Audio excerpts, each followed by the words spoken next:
I was worried, but your next comedian, you can see her pretty much all over Ontario, Ajax, Hamilton, Toronto, Welland for some reason. I don't know why you're going to Welland, but she's here for you tonight.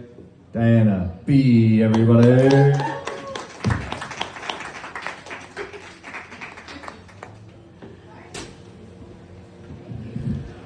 Oh, Aleko, I've been to Hamilton. We're just gonna leave it there. Welland is a paradise compared to Hamilton.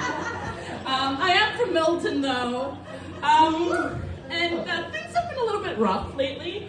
I just went through a breakup, and I'm glad, you know what, thank you. Nobody said anything. Sometimes I get the claps right away. Yeah. Sometimes I get the, aw, you guys just didn't give a fuck at all. Appreciate that. I am glad though to see a few, my brown friends in the audience, because maybe you can help me out with this. I did think that this guy was going to be the one, but I had to break things off because I thought he was the first brown guy I dated, and he was just a little too close to his mother. Is that a thing? Please somebody tell me. It was just a little bit. Okay, thank you. I'm not imagining things. However though, I did have my moment of sadness, and then I realized, going through a breakup is actually a lot like when you lose your wallet. It's really more of an inconvenience than anything else, right? Because it's easy enough to get a new one, but you do have to go through the process of starting over again, making phone calls, giving people all your information all over again. And really, it's only truly sad if either one of them had any money. Since we're sharing a little bit about ourselves and our heritage, something that a lot of people don't know about me or wouldn't guess is that I actually grew up undocumented here in Canada. I spent my entire childhood undocumented due to a very long story that these 5 minutes won't let me do. But part of the story is that my mom arrived here in 1982 with my brother and I. And my dad was supposed to come meet us here, but he stayed back home in Colombia to take care of business. It turns out, business was the name of the young woman he was taking care of. So that was that. And this, like I mentioned, was 1982. And at the time, I was the only Hispanic kid in my school. I went to a school out in Parkdale before it was cool to live in Parkdale. And being the only Hispanic kid was really tough. Right up until about grade 3, I had another kid show up one day. Now, he walked in, he had brown hair, brown skin, brown eyes, and I could tell by his features he had to be South American. And the teacher introduced him to the class, and she's like, "Kids, I'd like to introduce you to Juan." Juan, everybody say hello to Juan. And from that day forward, every time she said Juan, I would say Juan. His name is Juan.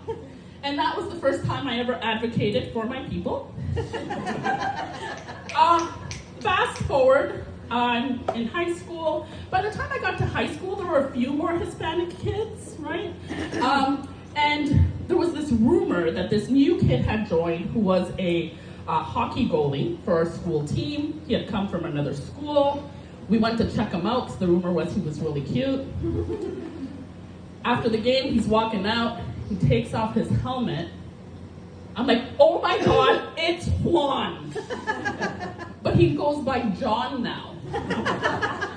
And I was like, he plays hockey and he goes by John? How worse can this get for my people? Until recently, I found him on Facebook. And he goes by Johnny. I now feel personally betrayed for all the times I made sure people to call him Juan. As I mentioned though, I did have a hard time because I was constantly, I wanted to fit in so bad, right? Like as a kid. And so I started kind of shunning my actual culture, right? So I never really learned how to dance salsa. I never helped my mom make empanadas. I've never watched an episode of Narcos. And then now that I'm dreading going back on the dating apps because I always feel a bit like an imposter to put that I'm Colombian or Latina as part of my profile, right? Because people imagine like Shakira, Sofia Vergara. I'd love to even be maybe a spicy little truffle, you know, covered in vanilla frosting. But instead, what people get, considering how white I am both on the inside and on the outside, is more like the Marshmallow Man in the original Ghostbusters movie. Yeah.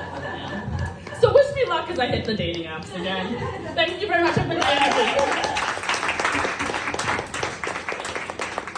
Yeah, keep that clap going for Diana B, everybody. Also, of note, she's like so psyched to get back on the dating apps, and her son's just sitting there, just like.